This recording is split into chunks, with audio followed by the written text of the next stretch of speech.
Isang malaking laban sa ngayon ang gustong makita ng mga fans sa NBA, especially mismo sa mga fans ni Stephen Curry at ni LeBron James. Sa ngayon mga idol ay isang pangarap, dream game para sa kanila ang magharap ang Golden State Warriors at ang LA Lakers sa first round ng playoff. Sa ngayon ay nasa pang-6 na posisyon itong Golden State Warriors at para mangyari po yan, kinakailangan nilang mag-lock in sa posisyong iyan para kanilang makalaban ang Los Angeles Lakers sa first round mismo.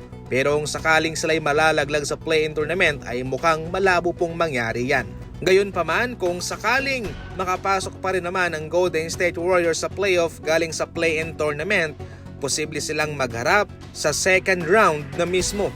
Marami na excited na magharap ang dalawang team na ito sa 7-game series mga idol at siguradong bakbakan talaga ang mangyayari. Hindi na basta-bastang team itong Los Angeles Lakers dahil kung sakaling wala kang pangtapat sa kanila sa palakihan ng katawan ay siguradong lulubugin ka naman nila sa kanilang opensa. Samantalang itong Golden State Warriors naman ay hindi rin dapat ismulin sapagkat sila ay isang tirador na kupunan.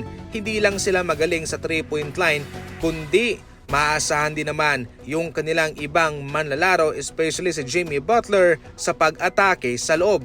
So definitely sa madaling salita, balanse na rin sa ngayon ang Golden State Warriors. Mayroon pa silang big man kay Jackson Davis at kay Quinton Post na tumitira sa 3-point line. Kung small ball lineup naman, Draymond Green and Jimmy Butler. Kaya siguradong blockbuster game talaga ang magaganap sa pagitan ng dalawang team na ito.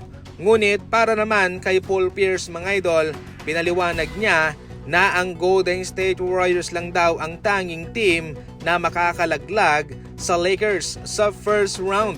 The Warriors are the one team that can bounce the Lakers in the first round. I think Luka Doncic is worried about Draymond Green and Jimmy Butler. Ayon pa mismo kay Paul Pierce, nababahala raw. Parang natatakot itong si Luka sa depensang maibibigay ni Draymond Green at ni Jimmy Butler sa kanya na ito'y kanilang malalockdown. Yan po ang opinyon ni Paul Pierce mga idol. Pero para sa akin naman, syempre, iba pa rin naman talaga sa mismong laban na. At siguradong magkakalaman na lang to Para sa inyo, sino ang kakampihan nyo? Los Angeles Lakers, Golden State Warriors, sino kaya ang mananalo kung magpapang-abot nga ang dalawang team na ito sa NBA playoff? Malalockdown ba ng Golden State Warriors itong si Luka? O malalockdown din ba ng Lakers si Stephen Curry? Well, kampihan na. Ano ang komento ninyo? Babasahin ko yan sa comment section.